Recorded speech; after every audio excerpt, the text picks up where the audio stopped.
Hola, espero que estén bien. ¿Cómo les ha ido? Ya está por entrar el otoño. De hecho, el día que estamos grabando este programa es precisamente el día 22 y es la entrada del otoño.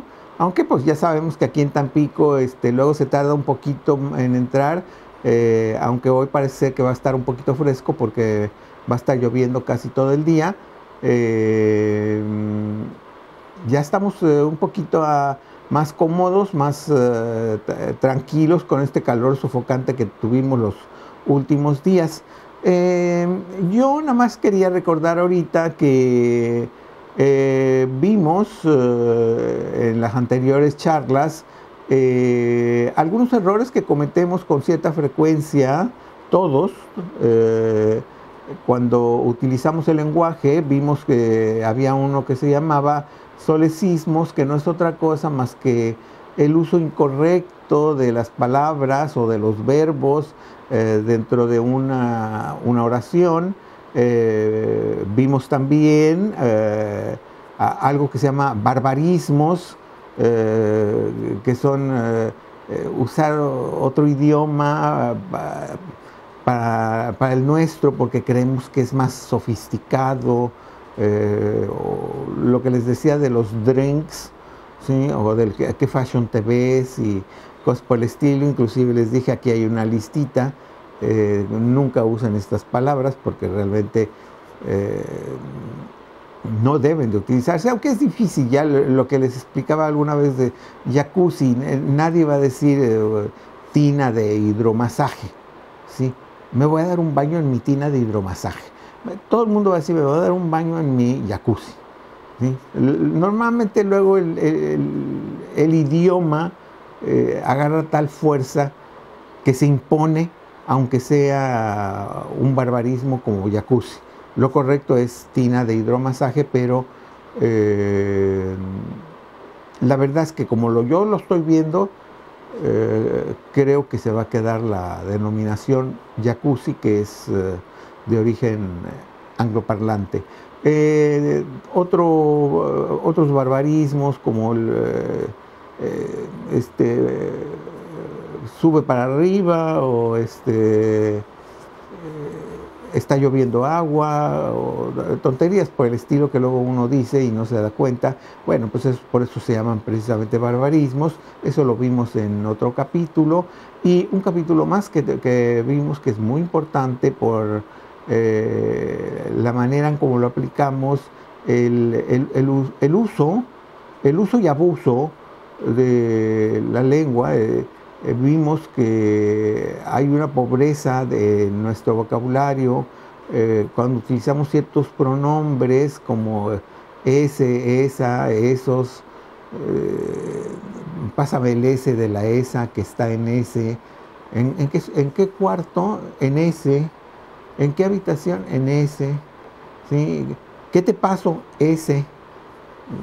Eso es una pobreza de vocabulario, y vimos ahí dos palabras que son un verdadero quebradero de cabeza en nuestro idioma, que es cosa y algo. Ya alguien había dicho alguna vez que la palabra cosa es la palabra más hueca y más mal utilizada en el idioma de español, ¿no? Pasa, oye, te duele la cabeza, algo, ¿qué compraste? Unas cosas. ¿Qué cosa te pasó? Pues cosas. Y esa cosa sigue utilizándose como sinónimo de todo, absolutamente todo. No, como les dije la vez pasada, no se trata de satanizar y ya de jamás volver a utilizar ni la palabra algo ni la palabra cosa. No, sí, las vamos a seguir utilizando, y inclusive incorrectamente, porque ya esa es la cosa. Yo les diría ahorita, esa es la cosa, ¿sí? No, esa es la actitud que tenemos ya, ¿sí? Noten que cuando digan la palabra cosa o algo y la pueden sustituir, háganlo, es decir, y con ello van a evitar estar constantemente teniendo que los acusen de tener una pobreza de lenguaje. Bueno, hasta ahí vamos y hasta esa parte de ahí, y quiero hacer aquí un corte, es lo que va a venir en nuestro examen.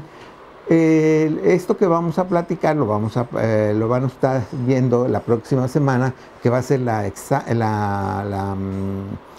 precisamente la semana de exámenes, pero esto ya vendrá en el segundo parcial. En el primer parcial sí vamos a tener el soliloquio, el barbarismo y la pobreza del lenguaje, pero vámonos ahora a una figura que se llama anfibología. La tienen ustedes en su manual, anfibologías, que dice por el uso incorrecto del pronombre relativo que y del pronombre posesivo su. Aquí nos dice en el manual, espero yo que lo lean. Recuerden que lo que yo platico aquí normalmente son muchas veces cosas alrededor de lo que ya está en el manual. Algunas veces inclusive son las cosas que están en el manual, y para hacerlo un poquito más ameno y más fácil, y que de alguna manera crezca en ustedes una curiosidad de ver los ejemplos que aquí vienen y no utilizar esos errores. Aquí nos dicen cómo luego utilizamos ese que equivocadamente, en el sentido de que aquí está el de que lo utilizamos alejado del sujeto, y por lo tanto no sabemos a qué se refiere ese que. ¿Sí? María y Pedro son dos buenas personas que hace unos pasteles, ¿cómo lo pondríamos? Porque no, ahí el verbo sería quién, el pronombre, perdón, sería quién. Juan y María, que tienen una casa muy bonita, que está enferma. Bueno, estoy utilizando mal ejemplo. Déjenme darles el ejemplo que viene aquí porque está mucho más claro. Y yo no estoy encontrando. Aquí es muy fácil. El 2 dice: en el concierto de rock encontré a Juan, que estuvo animadísimo. Y aquí mismo nos pregunta, bueno, ¿qué es lo que estuvo animadísimo? ¿Juan o el concierto? El consejo que nos dicen, porque aquí vienen la manera de cómo ustedes pueden evitar todos estos problemas, es que nos dice, bueno, acerca ese que a la palabra que va a modificar. Juan, que estuvo animadísimo, estuvo en el concierto de rock. Y de esa manera ya evitamos esta anfibología, es decir, esta duda de qué es lo que está haciendo el personaje. Lo mismo nos dice aquí sobre el uso de su y sus. Juan y Pedro llegaron y nos dijeron que su tía había fallecido y su dinero era sobre todo para Juan. Bueno, déjenme poner aquí otra vez el ejemplo, porque mis ejemplos están muy malos, tal vez porque ya entró el otoño y entonces yo estoy diciendo tontería y media. Dice, cuando Alejandra se fue a vivir a Colombia con su tía, ya estaba enferma. Cuando Alejandra se fue a vivir a Colombia con su tía, ya estaba enferma. ¿Quién estaba enferma? ¿Su tía o Alejandra? Era la que estaba enferma. Tenemos ahí que arreglar. Normalmente nos dice aquí el manual, con ejemplos mucho mejores, y lo están viendo aquí, que yo no logro dar una con los ejemplos. Todo consiste en hacer otro orden en las frases. Muchas veces es nada más cambiar el orden de acercar quién es la que estaba enferma. Alejandra acompañó a su tía que estaba enferma. Alejandra y su tía, ahí podemos poner coma, que estaba enferma, la tía.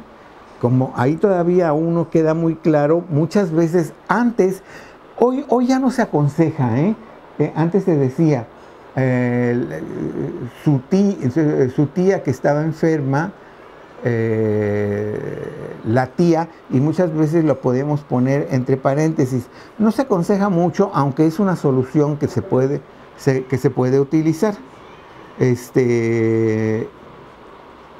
Todos estos son casos de anfibologías. Déjeme,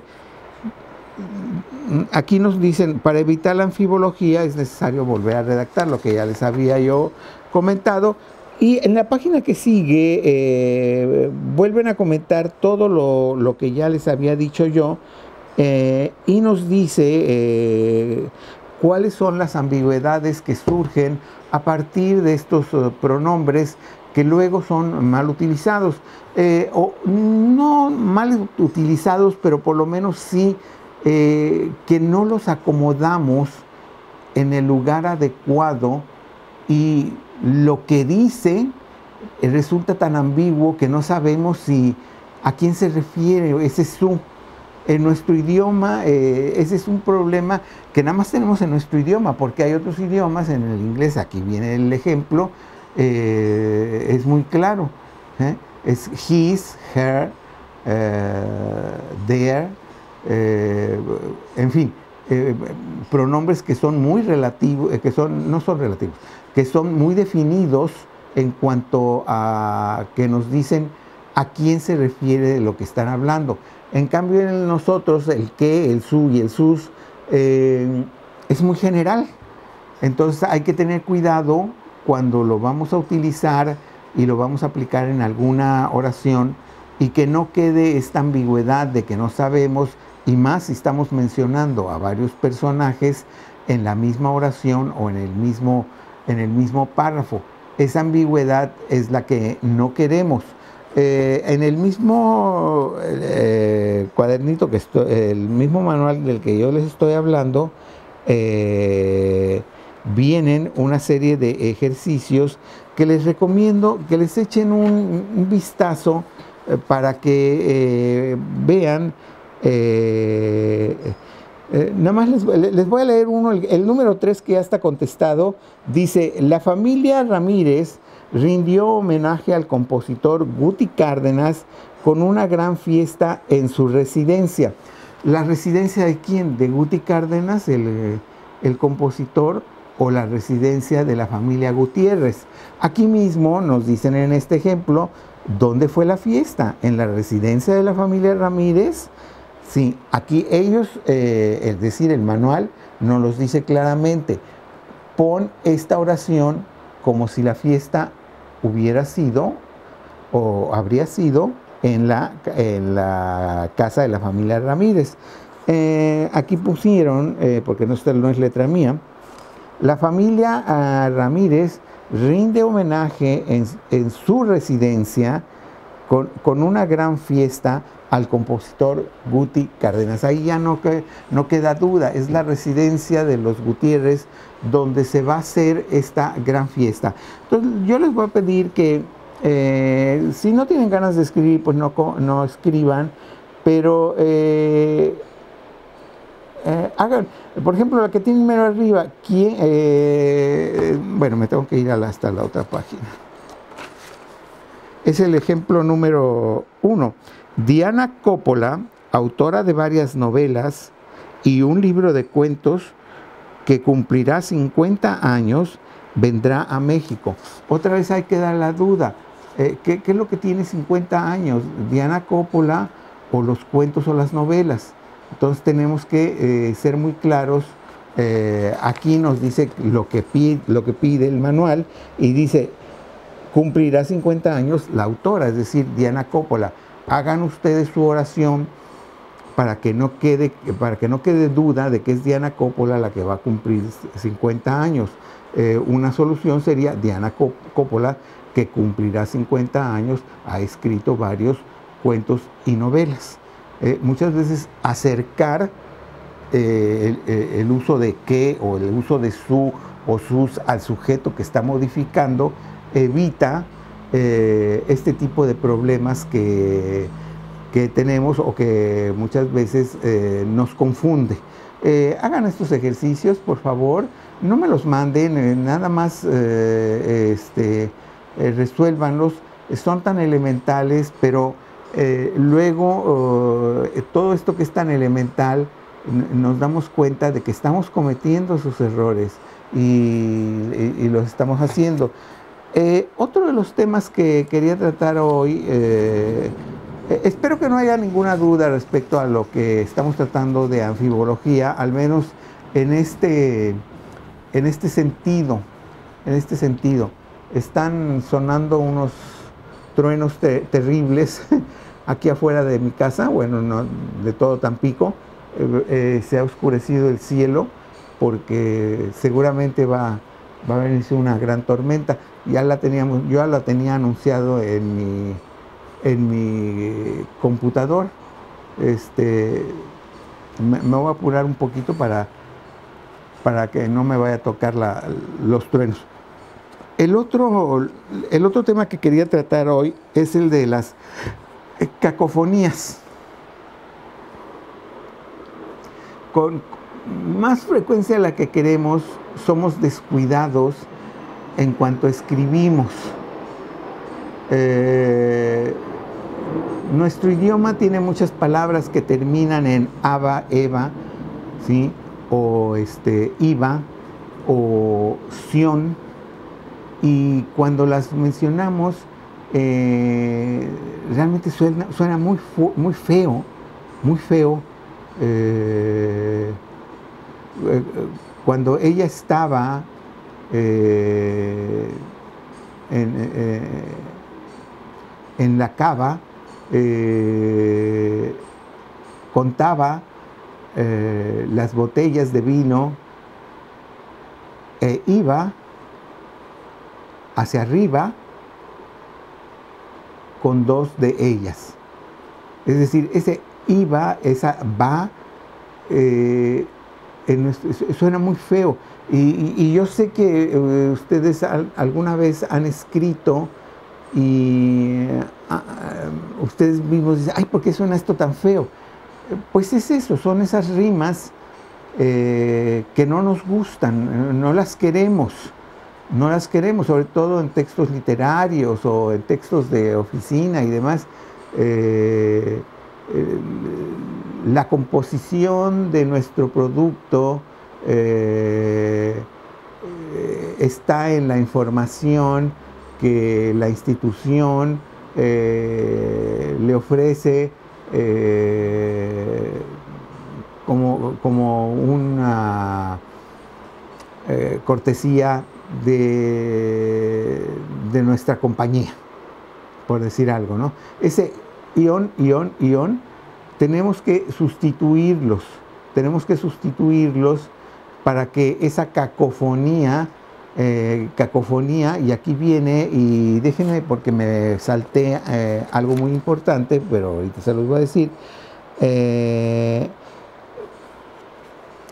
el capítulo de cacofonías, inmediatamente abajo nos da Ana María Maqueo, es una famosa catedrática de la UNAM, la definición. Quiero que apunten esa definición. Una cacofonía es un sonido repetido o monótono que se produce cuando se repiten las mismas letras o palabras, como lo estamos viendo ahorita con sion, o con aba, o con iba, o con... recuerden que hay muchas palabras en nuestro idioma que tienen terminaciones semejantes, entonces hay que tratarlas de evitar. En cuanto a anfibologías, al principio del primer párrafo de anfibologías, tienen la definición. Una anfibología es una construcción sintáctica que por su imprecisión admite varias interpretaciones. Esa es la definición que quiero que pongan. Sintáctica se refiere a cómo se escriben las oraciones, la sintaxis. Bueno, ahí tenemos esas dos que las vamos a agregar a nuestra lista de definiciones, pero ya estas definiciones van a entrar en el segundo examen parcial. Yo regreso a las cacofonías, donde también en los ejemplos que nos dan aquí nos ponen, te pregunté que qué le trajiste a Tete.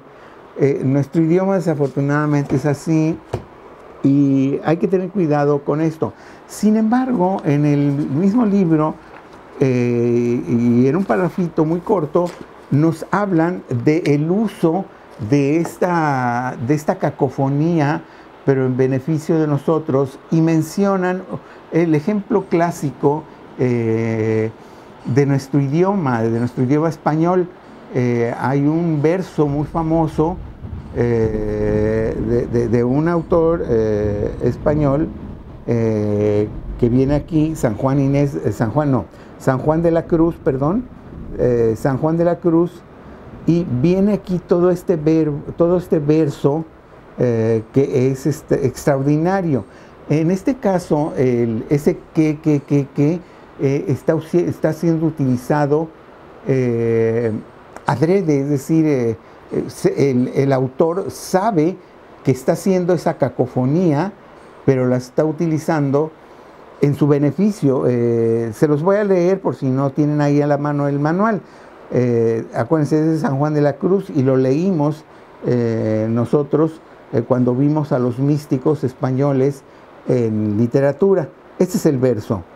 Un no sé qué queda balbuceando. Noten cómo dice, un no sé, y luego primer que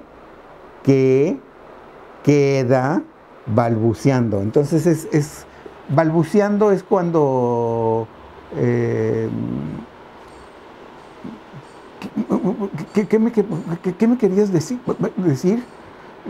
Cuando hay una, no sé, te asustaste o te sorprendieron y, ay, espérame, déjame recuperarme. Bueno, eso es los balbuceos, o los balbuceos de los bebés, ¿no? ¿Sí? Dame un pastel. Bueno, aquí ese balbuceo lo usa San Juan de la Cruz en una cacofonía que aquí resulta extraordinaria, que queda balbuceando. Es decir, lo que él dice que está sucediendo lo pone formalmente, es decir, ahí se ve que queda. Pero normalmente en nuestro idioma no queremos esos que luego nos ponen los pelos de puntas porque dices, ¡ay, qué feo suena esto!, ¿no? Otras de las sugerencias que dice aquí el libro, ni ellos, ni ninguno de nosotros niega nunca nada. Ese uso de esa consonante N, yo alguna vez ya se los he remarcado y les he dicho, oye, estás utilizando demasiado la letra B o la letra P, trata de buscar un sinónimo para que lo que tú estás diciendo no suene en una cacofonía desagradable. Bueno, como ven, la explicación no da para más. Hay luego algunas cosas que tienen rimas internas. Desde que me dejó Inés hace un mes, mi vida es un desastre. Entonces ahí hay que ver cómo quitamos esa terminación es, ¿sí? Lo más probable es que Inés pues no lo vas a poder quitar porque es el personaje, aunque si Inés tiene un apellido y ella es Inés Castro, pues a lo mejor podemos poner la señorita Castro, desde que la señorita Castro me dejó. Entonces ya quitas ahí un es y ya ese es no suena como rima interna. Otro lo que sugieren aquí, esas palabras que luego nosotros tenemos que terminan en mente, todos los adverbios en mente, que también lo vimos, si mal no recuerdo, en nuestro curso de español, que hay formas de evitar el mente. Si ustedes me siguen en los ejercicios que tienen en la siguiente página, vienen varios ejemplos de cómo, por ejemplo, tomen el número 5 y creo que ni siquiera les necesito decir yo en dónde está la cacofonía. Ay, mi amor, cuando desayunaba con Leonor, en el estómago sentí dolor y ardor, además de que hacía calor. El huevo tenía un sabor, qué horror de comedor. Bueno, es decir, esto mismo que está aquí lo podemos decir con otras palabras. Y les voy a pedir que lo hagan. Son 5 oraciones que tienen ese problema y por favor traten de reescribirlo sin cambiar la idea principal de lo que nos están diciendo. Lo que queremos quitar es la cacofonía, este sonido desagradable que se repite y se repite y se repite. Es desagradable no porque las palabras sean desagradables, es desagradable porque suena como rima o suena como sion, aba, iba, vía, or, y cosas por el estilo, que no queremos en una composición, a no ser que sea adrede, como lo hizo San Juan de la Cruz en su verso. Bueno, ya tenemos ahí otras 2 formas de revisar nuestros textos. Yo recuerdo que alguna vez les dije, normalmente uno escribe primero y todo lo que te salga ponlo. Inclusive si ya escribiste vaca con B de burro, ahí déjalo, ¿sí? Cuando revises tu texto, quita esa vaca que escribiste con B de burro y ponla con la B chica, que es como se escribe vaca, ¿sí? Entonces, esto que estoy dándoles a ustedes son herramientas para que ustedes puedan de alguna manera mejorar el sonido de sus textos y sus textos suenen pues de un nivel, si ya no de escritor o de profesional, sí con un nivel de coherencia y de que suenen agradables, que nuestro lector nos los va a agradecer. Por lo tanto, hoy vimos cacofonías y anfibologías. Ya tenemos 5 errores que cometemos cuando escribimos: solecismos, barbarismos, pobreza de lenguaje o de vocabulario, cacofonía y anfibologías. Nuestra lista ya está completa en cuanto a estos errores más comunes. Hay muchos más, pero estos son de los más frecuentes cuando nosotros escribimos. Recuerden, anfibologías y cacofonías no vienen en el examen del primer parcial, ¿sí? En el primer parcial viene otra cosa. En el segundo parcial sí van a venir estos, ¿sí? El día de hoy yo me despido con esto. Recuerden, estamos viendo ya cómo se escribe, es decir, ya conocemos las conjugaciones, conocemos las puntuaciones, hemos tenido ya un vocabulario, ya debemos tener un vocabulario bastante bueno, podemos identificar un adverbio, un adjetivo, etcétera, etcétera, etcétera. Entonces, lo que estamos haciendo ahora es empezar a escribir, a empezar a redactar, por eso